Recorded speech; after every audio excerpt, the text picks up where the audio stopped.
everybody. Welcome to Real Talk with Chris and Travis. I'm Travis. And I'm Chris. Don't forget to like, comment, subscribe, and share this video. And don't forget to catch us on Instagram at Real Talk with Chris and Travis. So, we was kind of talking about some stuff off camera, looking through some YouTube footage and stuff like that. And we kind of came across a topic that we're going to discuss, today. And that topic was things, that disabled people wish able-bodied people knew. And I feel like this topic could get a little heavy, but I don't think it's gonna be all that bad. I know, I just wish, like come talk to me. You know what I'm saying? Don't stare. If you got questions, ask them questions. If your kids run up and they ask questions or they looking me up and down, I'm not gonna eat your kids. I'm not. Because kids are inquisitive. They want to know. So, if your kids run up, hey, run up with them, man. Y'all talk to me, man. Don't treat me like I'm some kind of, animal from Jurassic Park or something like that. I feel like, ask questions. That's how you learn. You know what I'm saying? If I could tell somebody something that I wanted them to know about me, they just need to know that I'm Chris. Like, I like to have fun. I like to... I like to rap. I like to listen to music. I'm a regular dude. Yeah, I say the same thing about me. I'm a regular guy. I'm Travis. I like to travel. I live a regular life. Exactly. I'm independent. I drive. I can do everything on my own. So, don't assume, just ask. Yeah, because, if you assume it's going to make a... I ain't going to say that. Yeah. But we, treat a person with a disability like a regular person. They may have, a speech problem, or they may have, like in me and Travis' case, they may have medical devices to help them with certain things. But, like if you have a conversation with me and I happen to have, the crutches with me, don't stare at the crutches, stare at me, talk to me. You know what I'm saying? It's going to be a regular conversation. Right. You know what I'm saying? The crutches ain't going to talk to you. If they do, I'm throwing them away. After I try to make some money off of them. Man, I had somebody tell me, a female tell me, I wanted to talk to you, but I didn't know how to talk to you. I'm like, you talk to me like anybody else. Right. Did she not know English or something? She didn't know her ABCs? What? Like, there's no special way to talk to me. Right. You just talk. Open your mouth and let words come out. Right. Now, also, people wonder, I don't want to say the wrong thing, because I've had people say that to me, like, I was going to ask you a question, but I didn't know how I was going to make you feel. So ask it. Yeah. Ask the question, whatever it is, just ask it. All I can do is tell you yes or no, or I even tell you, don't ask me that, I don't want to talk about that. But more of the time, 9 times out of 10, you ask me a question, I'm not going to tell you I don't want to talk about it. Because if you're asking, you must want to know something. And I'd like for you to know. So, ask that question. Same here. I'm open to questions. I prefer a person to ask me questions rather than assume. Right. Another thing, and I don't know if this applies to all people that's disabled, but I know with me it's kind of like, if you see me falling, then, come ask me, do I need some help getting up? I don't mind that. But if I'm doing something, even if it kind of look like I'm struggling a little bit, come ask me, do I need some help? But don't just start doing it for me, because that's gonna bother me. Don't just start doing it for me. Let me, figure out what's gonna work for me. I may already know what's gonna work for me, and by you running over to do it for me, you might be actually getting in my way. Because I've had that happen at work, and I was just kind of like, once the person stopped trying to move the boxes and stuff for me, they stepped back because they realized, like, every time they moved the box, I would start stumbling. But as long as they not touching the boxes, I wasn't stumbling. And they like, man, like you was about to fall when I came over here. I'm like, yeah, because the way I'm doing it, I'm balancing myself. But by you moving the stuff, faster than I can move it, you throwing my balance off. And they was just like, oh, well, I don't want to do that. And they left. Hey, I had that happen to me before. I was getting out of the car. Some guy just walked up and was like, you need some help? Like, you need me to push you? I said, nah. I said, no. He was like, then he pushed me in. He's like, man, I don't want to hear that. Then he just pushed me anyway. I'm like, come on. I think some people take it as me being prideful, but I'm not being prideful. I really don't need your help. Right. Like, like you don't know when you need help. Right. You know what I'm saying? It's just the way you said it. Nah. Yeah, He was like, I don't want to hear that. Come on, man. Just, you know what I'm saying? I'm like, bro, that's, you know what I'm saying? Like I say, don't just come up and do something for me. You know what I'm saying? Like Travis told the guy, I'm good. I don't need it. You know what I'm saying? Dude, like, I got you. You know what I mean? Hey, say, man, did I ask you to come to my vehicle Right. and push me somewhere? Nah, I ain't asked you all that. And plus, I was with somebody at the time too, and they were looking like, "What is he doing?" Right. You see what I'm saying? Like, bro, it's not a pride issue. You know what I'm saying? Especially when you're grown. It's not a pride issue. We know what we can and can't handle. Right. You know what I'm saying? We not out in the world like, I'm going to experiment with walking today, in my case. I'm going to try walking up these 35 flights of stairs. Nah, I already know I can't do it, so I'm not going to do it. I'm going to look for the elevator as soon as I get in the building. Excuse me, where's your elevator at? Elevator is your friend. Right. It goes to the top just as well as the stairs do. In a lot of cases, it's a lot more comfortable, man. Elevator music got a nice little vibe to it. Yeah. You know what I'm saying? So, chill out. If we don't come and say, help me, then don't help me. Yeah. That's all I'm saying. Ask questions. Ask questions. Ask questions. You don't have to do much more than that. And I've had people say, man, if I don't help you and then you hurt yourself, I'm going to feel bad. Well, for one, again, I'm grown. So, I mean, if I do something and I hurt myself because I didn't ask for help, that's on me. Right. And I understand people are like, but I was looking at you, and I saw you trip and fall. I could have helped you. You wouldn't have failed, man. That's why I feel so bad. Don't feel bad. I made a bad decision. Don't feel bad. That's on me. Yeah, that's crazy, man. I mean, I feel the same way. I can be moving something small, like a little small box or something. People, they I don't want you to hurt yourself. I mean, I'm not really struggling with the box. You talking about with this box of Skittles? How am I going? I'm not struggling with the box. I can see them. Hey, let me carry that for you. And there's also people, like if you do ask for help, they might look at you, you just looking for pity or a handout. Handout, so it's kind of like a catch-22. Right. If I ask for help, you're gonna look at me weird, like I'm begging for stuff. Yeah. And if I don't ask for help, I got pride issues. Right. You know what I'm saying? That's why I say, if you are an able-bodied person and you don't want to feel bad, you know what I'm saying? Because a disabled person might tell you, I don't need your help. And no matter how nice that disabled person is, the able-bodied person kind of take it like he or she is rude. Mm-hmm. It's not rudeness. You trying to help me with something that I really don't need help with. See what I'm saying? Something that my parents always told me growing up was, what's going to happen if we're not here to help you? And it's not that I was a lazy kid. It's just like when it came to certain things, I would just step back and let them do it. Like getting something heavy out the refrigerator to eat. You know what I'm saying? The pots are heavy. I ain't want to drop it on the floor. See what I'm saying? But the way my parents' kitchen was set up, there was countertops like all the way in every part of the kitchen, from the refrigerator all the way to the stove. From the refrigerator all the way to the microwave is a big old countertop. So I mean, if I need to get something heavy out the refrigerator, number one, I call for help.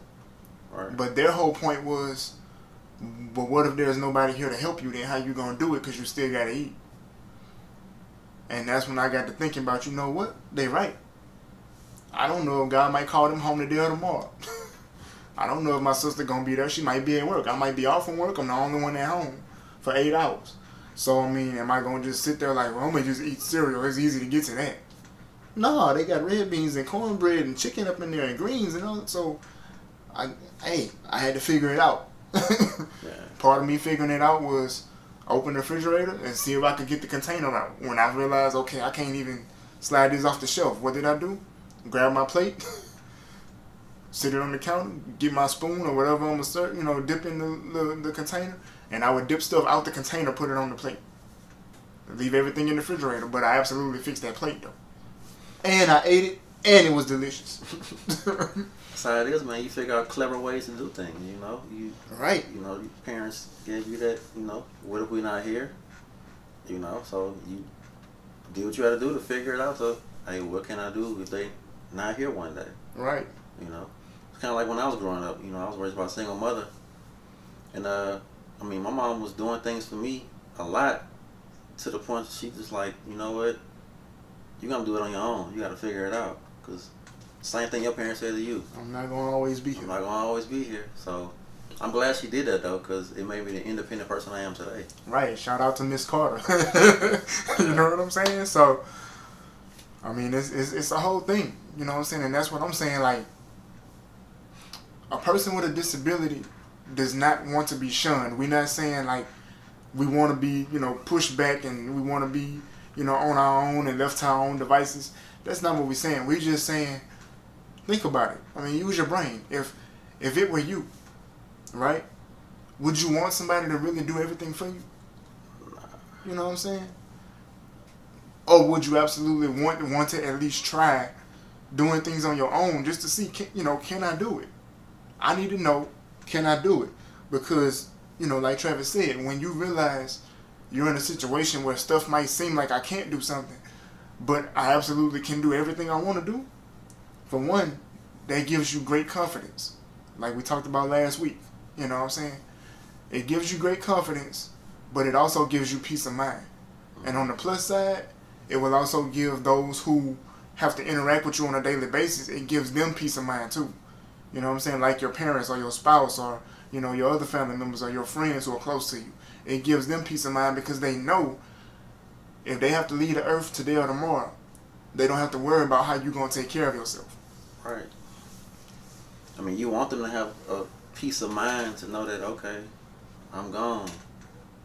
I mean, when I'm gone, Travis going to be straight. Right. I know he got it. He'll be good. You know? Right. He independent. So, yeah. You know, and that's the whole thing, man. For people that's disabled, independence is a lifelong journey. And so sometimes we may look like, you know, we struggling to move something, or we looking like we might not be able to pick something up. It may look like, you know, we about to wind up in a bad situation. But sometimes you might just have to hang back and watch the show. Right. You know what I'm saying? It may look like, oh, Chris is absolutely about to fall. And as you step back and watch, you realize, man, he done stacked all them boxes up and ain't fall. He ain't break no merchandise. He ain't hurt himself. It looked like he was about to hurt himself. But he's fine. It was an illusion. Right. I'm a magician out here. Smooth. Now, you also want to be believed as well. Okay. Like, I've had an issue, situations where somebody was like, man, get out that chair. You know you can walk. But why do people do that? I'm just saying. And since we're on the topic of, like, people making statements, put them crutches down. You know you don't really need them. I mean, Yeah. Okay. I believe in God. You know, I'm a Christian. I believe that, you know, God exists. I believe that He's real, and I believe every promise that's in His Word is for us. You know, so with that being said, you know, the Bible say that, you know, by His stripes we're healed, and I do believe that with all my heart. But I also believe you have to use wisdom. Yeah. So I've had people who was like, you know, let me pray for you, and I allowed them to pray for me. I don't mind that because, for one, I don't want to stop their blessing, but I also don't want to stop my blessing from God too. Number two, the reason why I let people pray for me within reason is because I don't know what God may have spoken to this person, and I'm not trying to hinder nothing He got set up. Mm-hmm. So, you know, I've had people pray for me, and then they like, yeah, man, you healed. It's already done, man. So just, you know, throw your crutches away, put them down.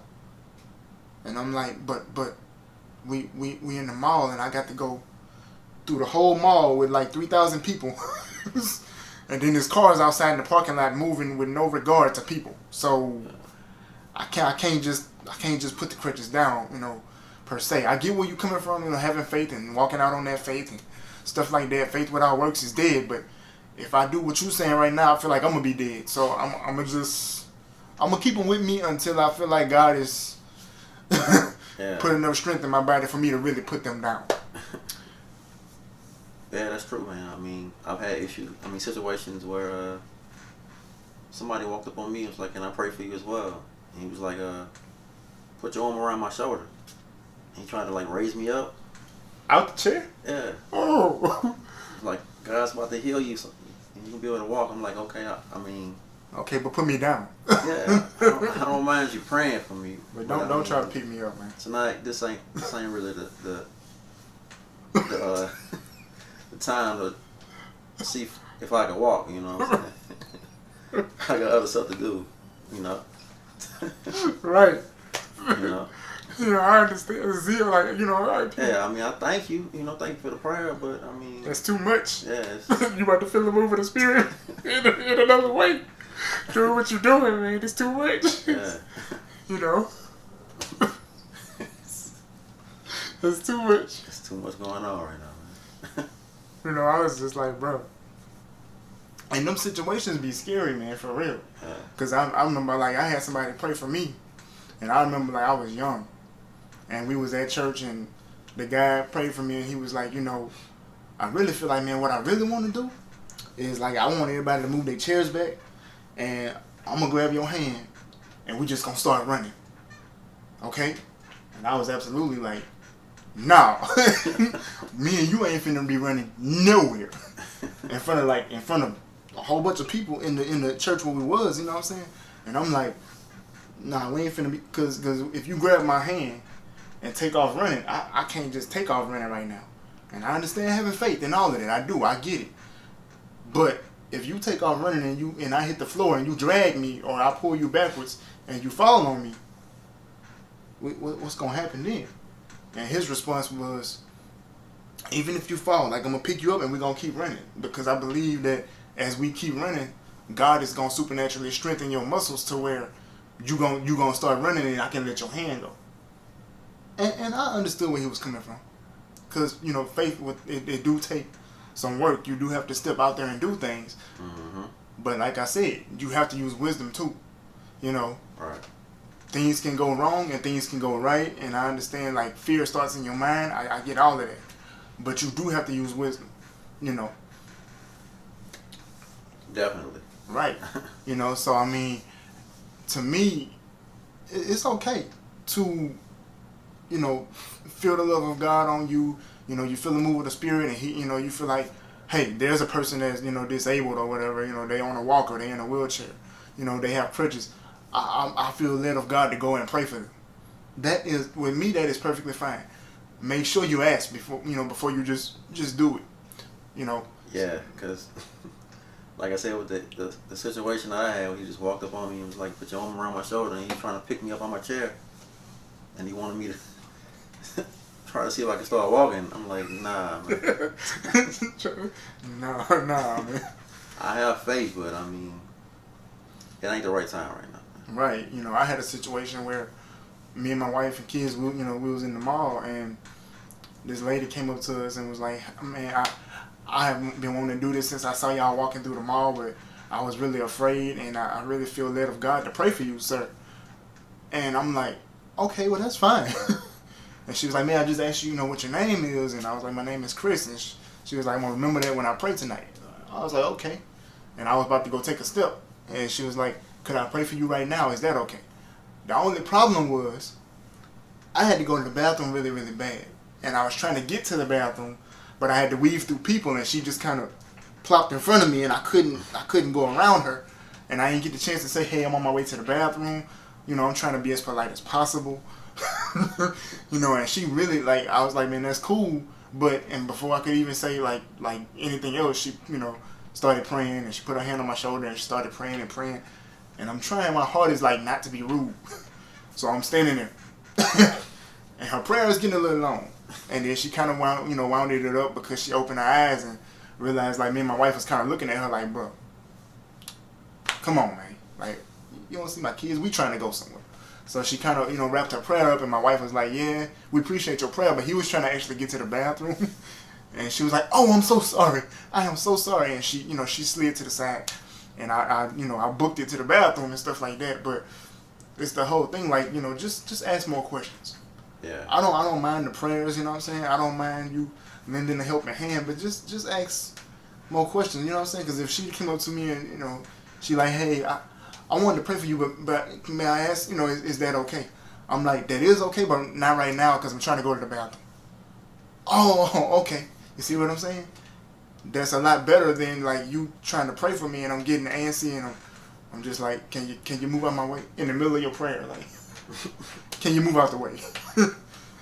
So the whole thing is, man, ask a lot of questions. Don't be afraid to ask questions because we want you to ask questions. Being disabled, but it's a right and the wrong way to do things. Yeah, I prefer people to ask questions rather than assume. So, if you want Right. to know something, ask. I'm open to questions. Just like, okay, if you have friends or you got a family member that's disabled and they single, and you like I'm gonna set you up on a blind date. I got the perfect person for you. Okay, just because one person is disabled does not automatically mean that they want to date somebody who's disabled. Now it's nothing against that. Let me clear that up. Because there are people who like both parties are disabled and they dating and other things. So I would just want to clear that up. It's not bad for two disabled people to date. I'm just saying, don't automatically assume that if you are fixing up somebody who's disabled with somebody, that they automatically want to be with someone who is just like them. I think some people just assume that if a person is disabled, that I guess an able-bodied person is out of their league.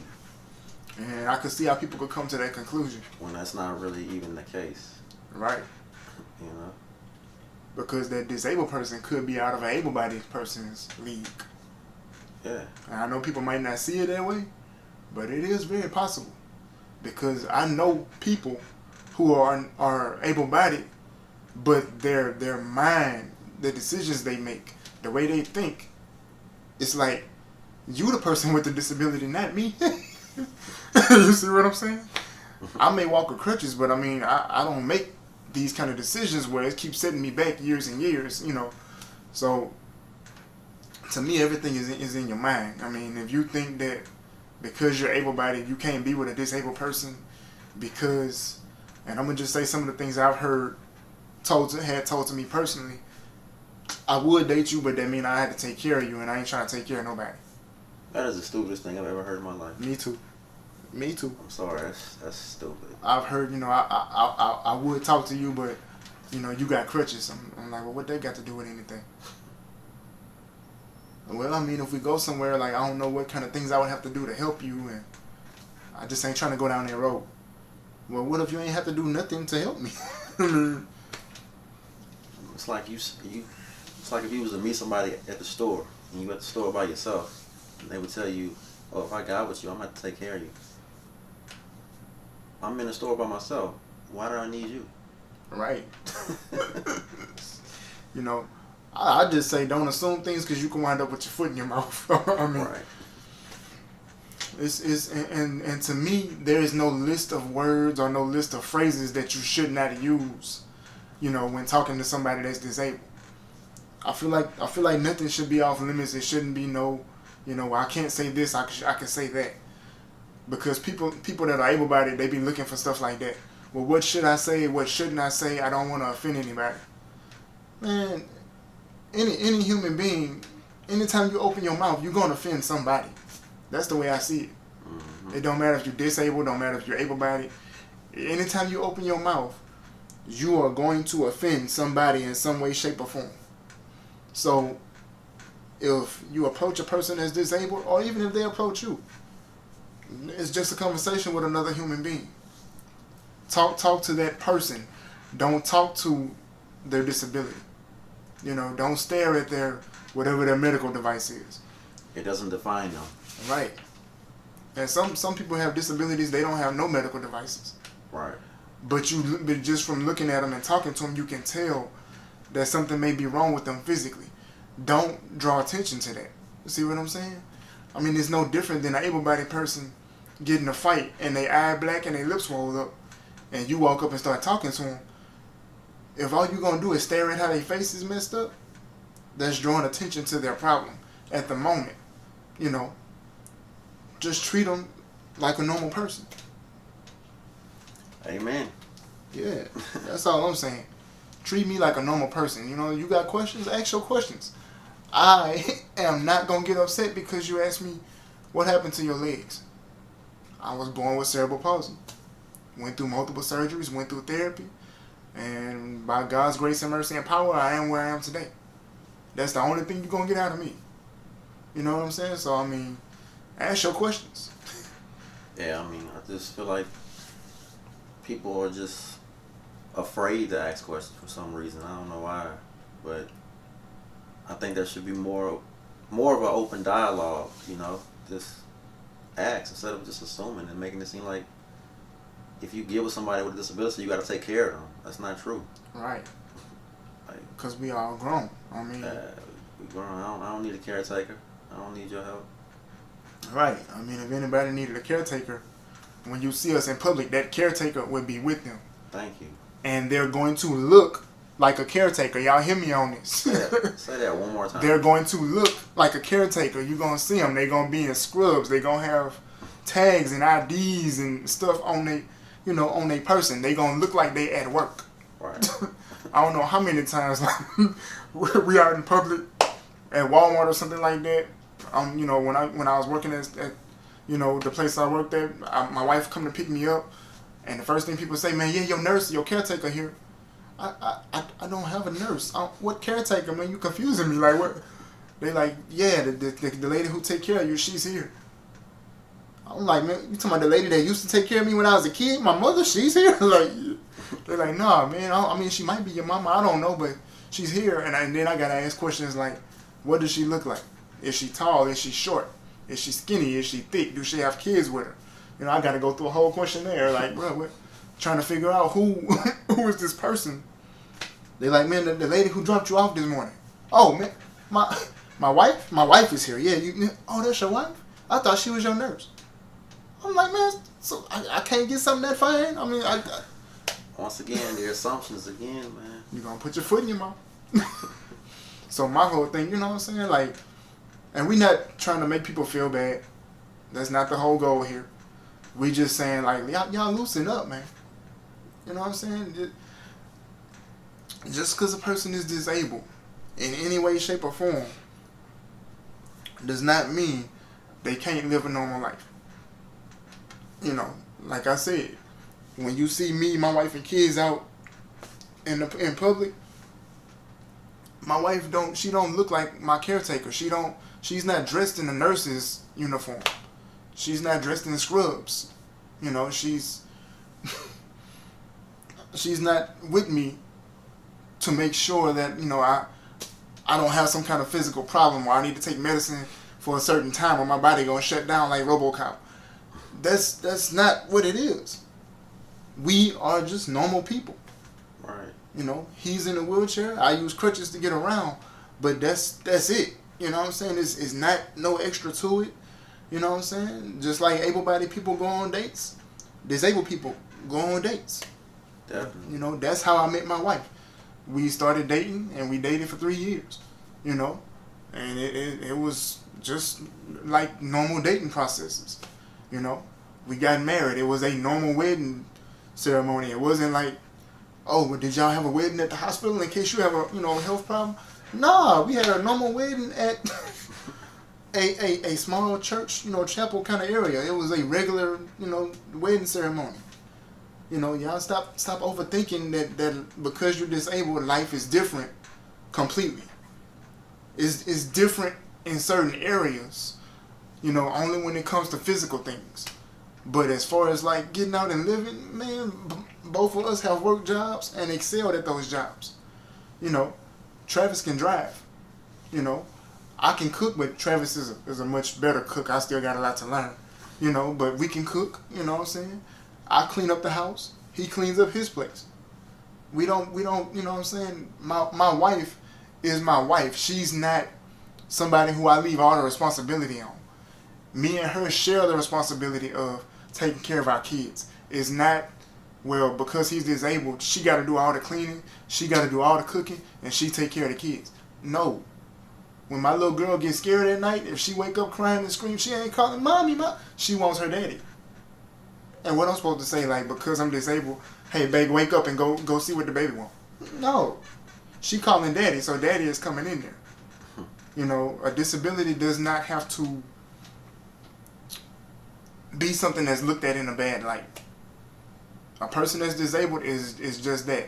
They're a human being who has some kind of difference. Mm-hmm. But don't draw attention to that difference. Treat them like a regular person. Yeah. These are things that we wish the able-bodied community knew. You know, we just want y'all to understand, man. It's all love. It's no animosity. It's no anger toward anybody. You know, it's just we just want y'all to know. Ask questions. Don't assume. You know, don't make assumptions. You know what I'm saying? You see Travis with a supermodel, don't assume that she's some lady working in, you know, she's in the healthcare, the healthcare industry. Nah. You know, that's his lady, you know what I'm saying? I can pull them just as well as anybody else. Exactly. Exactly.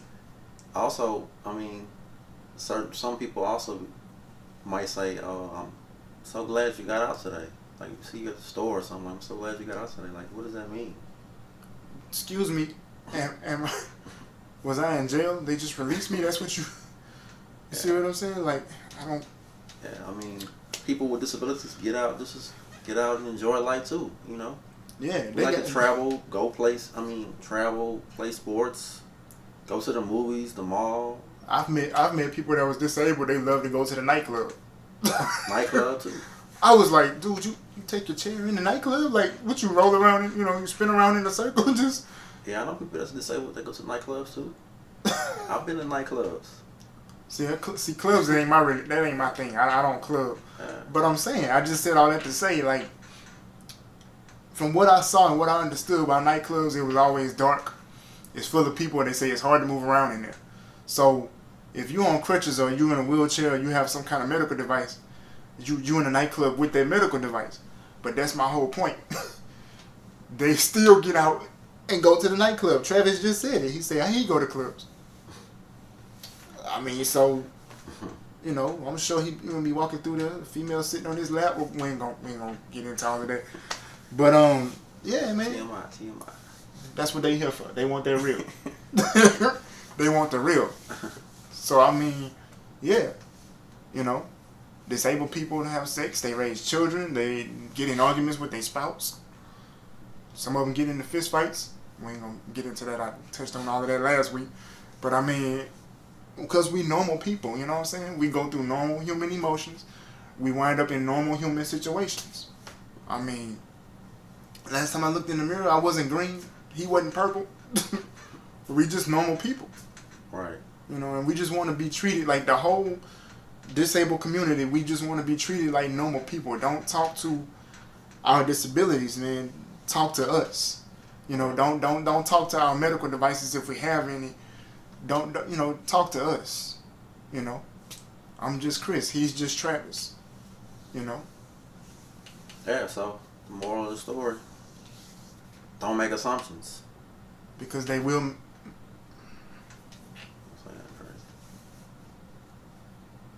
You was gonna say it. You was thinking it.